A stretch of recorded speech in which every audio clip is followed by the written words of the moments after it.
Shalom buat kita semua. Selamat hari Natal. Masih bisa bersabar? Yakin? Terima kasih. Saya membaca firman Tuhan dari surat Petrus, 1 Petrus 1 ayat 22. Landasan firman Tuhan, landasan perayaan Natal kita pada malam ini. Karena kamu telah menyucikan dirimu oleh ketaatan kepada kebenaran, sehingga kamu dapat mengamalkan kasih persaudaraan yang tulus ikhlas. Hendaklah kamu bersungguh-sungguh saling mengasihi dengan segenap hatimu. Panggilan firman ini, mari mengasihi saudara dengan tulus ikhlas dan dengan segenap hati. Nah, Bapak Ibu saudara-saudara yang dikasihi Tuhan, terinspirasi dari situasi sekarang, di mana hampir 2 tahun dunia dan bangsa kita mengalami pandemi COVID-19. Dan dampak pandemi COVID-19 ini betul-betul mengganggu semua aspek kehidupan. Pendidikan, agama, politik, kesehatan. Dan betul-betul ini sangat menakutkan bagi kita. Tetapi syukur kepada Tuhan kalau tanggal 27 Desember ini umat Nasrani, umat Kristen di Tanjung Balai boleh merayakan Natal. Dan yang kedua, terjadi banjir seperti di Kalimantan Barat, di Pontianak. Tentu ini mengganggu kenyamanan dari saudara-saudara kita yang ada di sana. Juga di beberapa kota terjadi longsor yang menelan korban. Dan akhir-akhir ini saudara kita juga yang di Malang meletusnya Gunung Semeru. Tetapi juga kita mengalami perubahan iklim yang terkadang panas. Yang anehnya tidak bisa dijangkau seperti apa. Ketika kami merayakan Natal, kantor Sinode GKPI tanggal 15, Ketua Panitia bilang, Pak Pendeta Utauruk, saya lihat ini ramalan cuaca tadi, hari ini gerimis katanya. Rupanya tidak gerimis. Jadi lari dari peraturan cuaca. Di pihak lain, Bapak Ibu saudara-saudara, terjadi radikalisasi, kekerasan. Maka PGI mendoakan tema yang sangat bernas, berlandaskan firman Tuhan dari 1 Petrus 1:22 ini. Perlunya dibangun moral umat, perlunya dibangun satu sikap dari gereja-gereja dan umat. Mari rayakan persaudaraan di dalam Kristus. Itu panggilannya. Dan modalnya apa? Nah, seperti tema Natal yang sudah terpampang di acara, cinta kasih Kristus menggerakkan persaudaraan. Saya kira Bapak Ibu saudara-saudara, firman Tuhan dan tema Natal ini mampu membaharui cara berpikir kita, perilaku kita dalam bergereja dan bermasyarakat. Kita yang beribadah di sini, kalau disebutkan tadi dari 46 gereja, terdiri dari beberapa denominasi, dengan jumlah perkiraan ada 15.000 orang percaya di sini. Nah, saya bertanya-tanya pada perayaan ini dan sekaligus nanti menjadi satu himbauan. Nah, kira-kira perayaan Natal ini terjadi ini hanya karena summa teologi atau sudah menjadi masuk dalam koridor summa pietas. Dua bahasa teologi ini memang agak susah, tapi kira-kira terjemahannya begini. Perayaan Natal kita ini, Bapak Ibu Saudara-saudara, atas dasar pengenalan kita kepada Tuhan, itu pasti.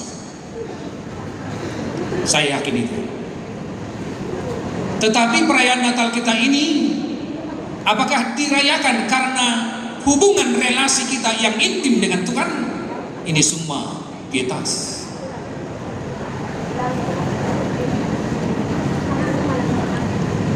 Kita boleh telaah, Bapak Ibu Saudara-saudara,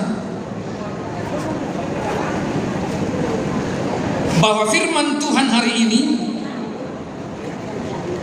mengajak kita,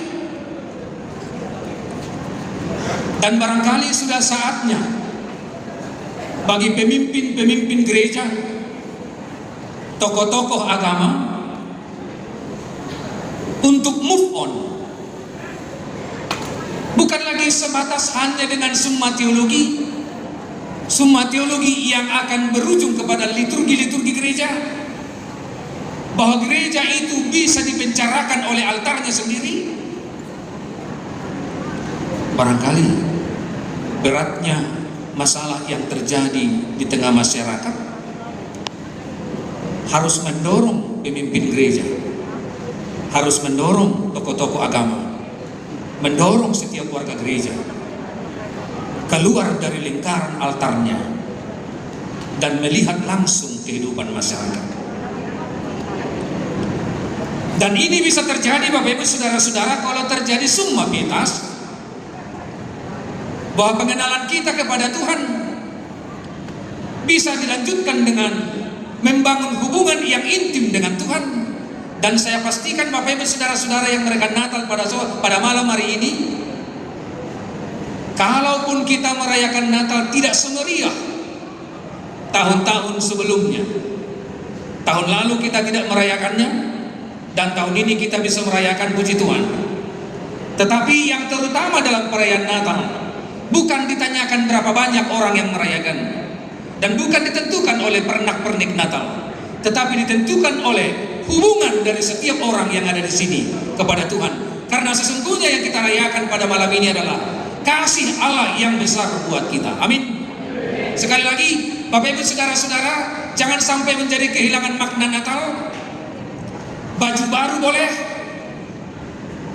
perayaan yang lain mungkin dengan ditambahi dengan aksesoris yang lain boleh, tetapi jangan lupa makna Natal, bahwa yang kita rayakan malam ini adalah kasih Allah yang besar buat kita tanpa dituntut syarat dari kita.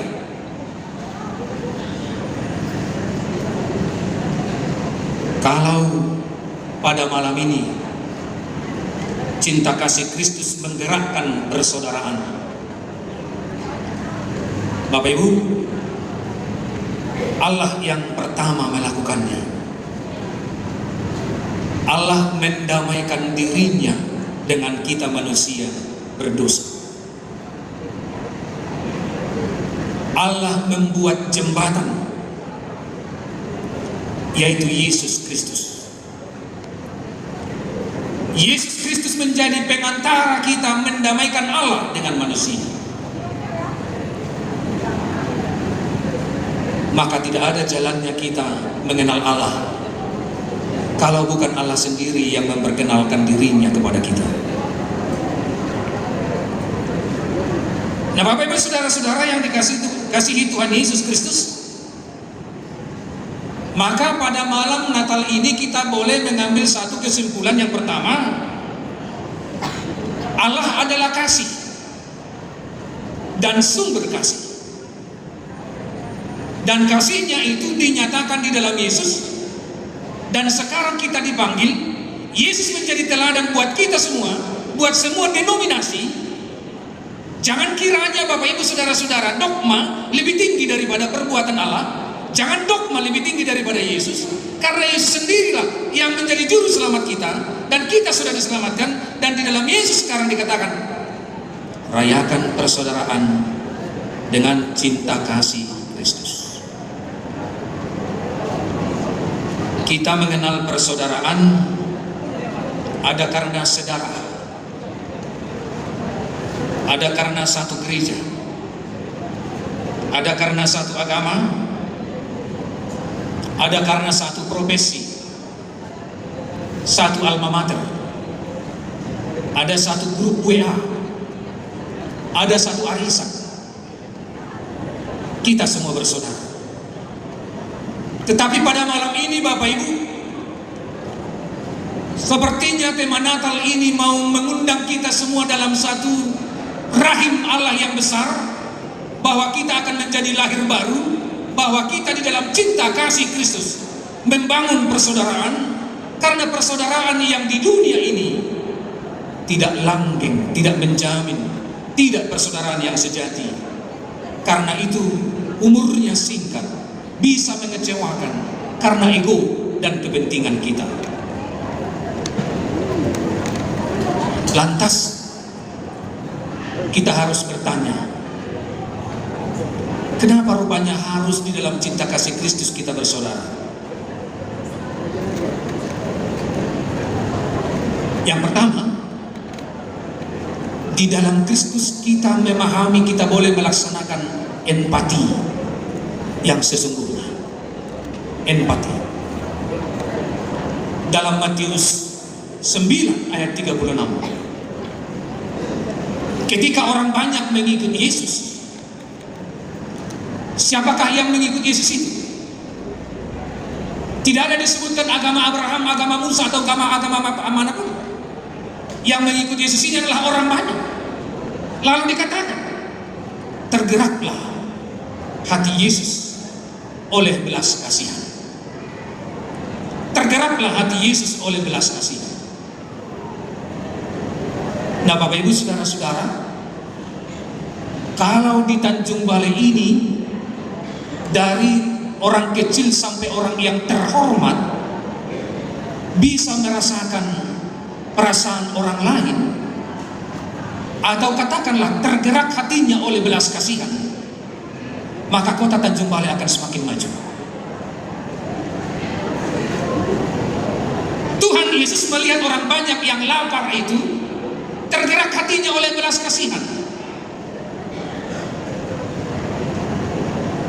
Nah ini ada kepedulian, berarti di sana semua orang akan merasakan kasih Tuhan. Dan orang yang mendengar firman ini jangan lagi dikerjakan korupsi, kan begitu?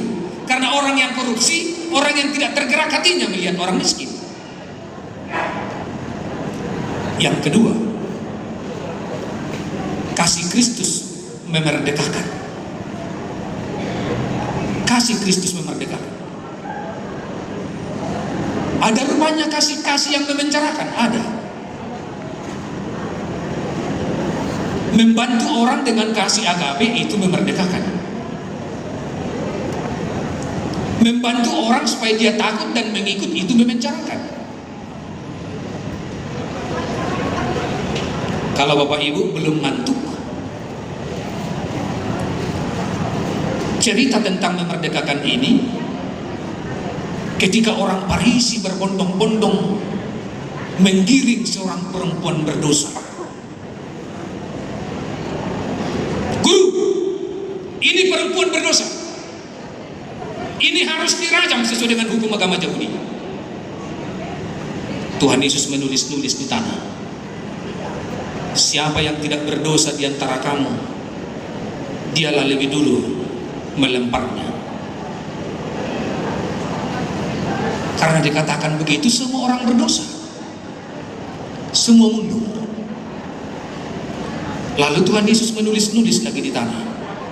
Ditanya perempuan orang berdosa itu, kemana mereka pergi? Sudah pulang semua. Dan Yesus berkata begini, aku pun tidak menghukum engkau. Pergilah, tetapi jangan berbuat dosa lagi. Tuhan Yesus memberikan belas kasih pengampunan kepada perempuan ini, dan perempuan ini sekarang dipercaya oleh Tuhan Yesus tidak akan berbuat dosa lagi. Dia diizinkan pulang. Jangan lakukan lagi berbuat dosa. Yang ketiga, orang Farisi memilah-milah orang siapa yang patut dihormati. Suatu kali ketika Yesus makan bersama dengan pemungut cukai dan perempuan berdosa, lah ini guru kenapa ini? Kalau ini anak Allah, masa dia tidak tahu kalau ini pemungut cukai orang berdosa?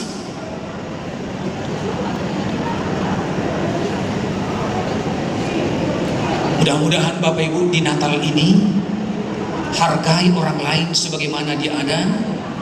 Jangan underestimate kepada orang.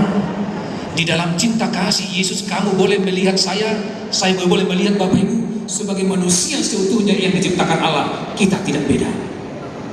Kita bersaudara. Jangan hina saudaramu, jangan kecilkan saudaramu, jangan hukum orang lain dengan pendapatmu. Dan orang Farisi itu salah. Dan Yesus berkata kepada orang Farisi itu begini, bukan orang sakit yang memerlukan tabib, bukan orang sehat yang memerlukan tabib, tetapi orang sakit. Aku datang bukan untuk memanggil orang benar, melainkan orang berdosa. Saya mau bertanya, apakah orang-orang nomor orang yang ada di handphone Bapak Ibu adalah saudaramu? Apakah orang-orang yang tidak ada di handphonemu bukan saudaramu? Apakah ada orang yang Bapak Ibu kucilkan dalam hidup ini? Cinta kasih Kristus menjadi jembatan buat kita. Tidak akan pernah persoalan selesai kalau kita bukan menghadapinya. Tidak ada persoalan yang selesai kalau kita tidak datang menjumpainya. Tidak akan pernah persoalan selesai kalau kita tidak berkomunikasi dengan dia.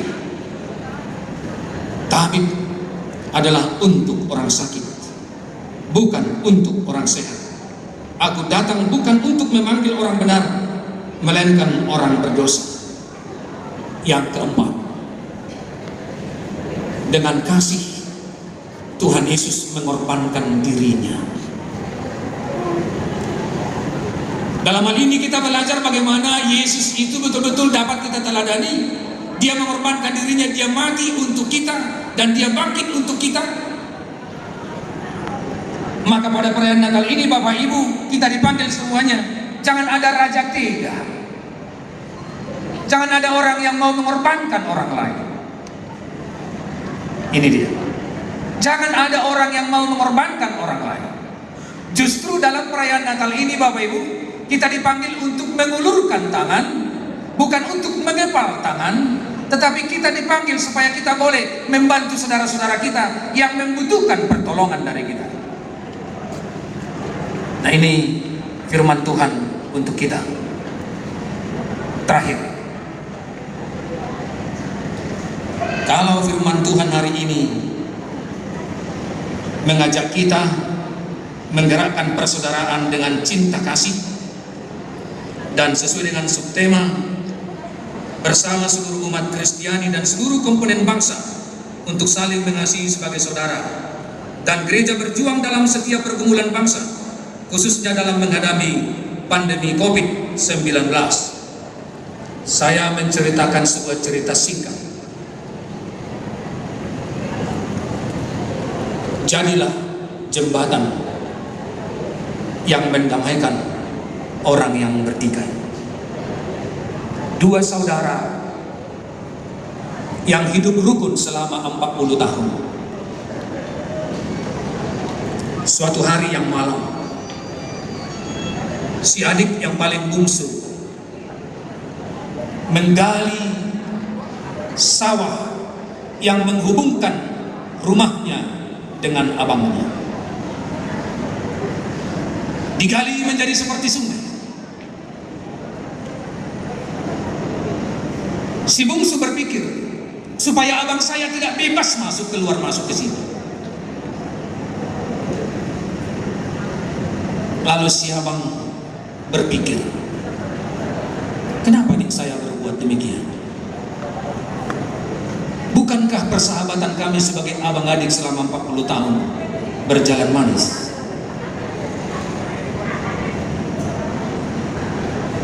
Besok paginya seorang tukang lewat mencari pekerjaan. Sini Bapak boleh membangun sebuah tembok di sana. Saya memiliki tiang, papan, paku lengkap.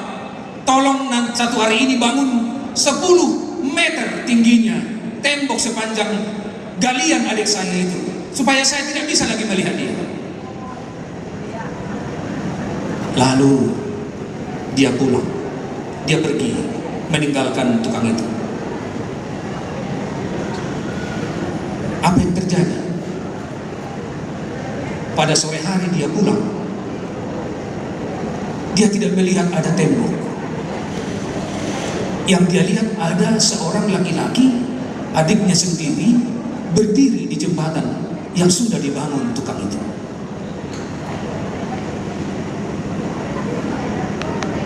Si adik yang berdiri di jembatan yang dibangun itu luar biasa abang saya. Saya merencanakan yang kurang baik, abang saya membuat yang baik. Sudah semakin indah yang menghubungkan rumah saya dengan abang saya. Puji Tuhan. Rupanya hati abangnya sudah geram. Kok bisa? Yang saya minta tembok. Abangnya menampiri adiknya di jembatan itu, adiknya langsung datang dirangkulnya. Terima kasih abang atas salah saya untuk abang. Saya merencanakan yang kurang baik, tetapi abang merencanakan yang baik. Sudah semakin bagus ini komplek kita ini. Roh Tuhan bekerja di hati abangnya yang sebelumnya direncanakan yang kurang baik, tapi tukang itu membuat yang baik untuk yang abang adik itu. Mereka menjadi berpelukan karena dilihatnya jembatan itu bisa menyeberangi dari rumah abang ke adik, adik ke abang. Mereka berangkulan di situ. Lalu tukang itu berkata, Tuhan, saya permisi. Datang si abang berkata, tolong jangan pergi, masih ada pekerjaan lain buatmu. Tetapi tukang itu berkata, masih banyak jembatan yang harus kubangun di dunia ini. Karena di dunia ini lebih banyak membangun tembok daripada jembatan. Maka firman Tuhan ini kepada kita pemimpin-pemimpin gereja di sini, jangan bangun tembok, bangunlah jembatan dengan yang lain. Liturgi biarlah di gereja, tetapi kemanusiaan harus menjadi yang pertama. Amin Bapak Ibu. Nah semuanya kita ini Bapak Ibu, kalau Bapak Ibu mengalami sekarang ada tembok, maka Bapak Ibu jadilah orang ketiga di dalam nama Tuhan. Bangunlah jembatan di antara orang yang bertikai, di antara orang yang tidak bersalaman. Siapapun jangan tanya apa agamamu, jangan tanya. Karena Tuhan Yesus tidak bertanya apa agamamu, memberikan kasihnya kepada kita. Karena kita semuanya ini dari surga dia turun untuk menyelamatkan kita. Dan di antara kita belajar dari Tuhan Yesus dengan cinta kasihnya, kita dibaharui, memiliki kekuatan, mengampuni satu dengan yang lain. Siapa di antara kita yang tidak salah? Siapa di antara kita? Apakah yang mati COVID itu lebih bersalah dari kita? Saya kira bukan. Tetapi kita mendapat kasih Tuhan hari ini Bapak Ibu, maka firman Tuhan memanggil kita. Semuanya kita yang ada beribadah ini, jadilah membangun jembatan, robohkan tembok-tembok yang memisahkan kita satu dengan yang lain. Jangan tanya agama apapun, tetapi Yesus yang memerintah, kasihilah sesamamu seperti dirimu.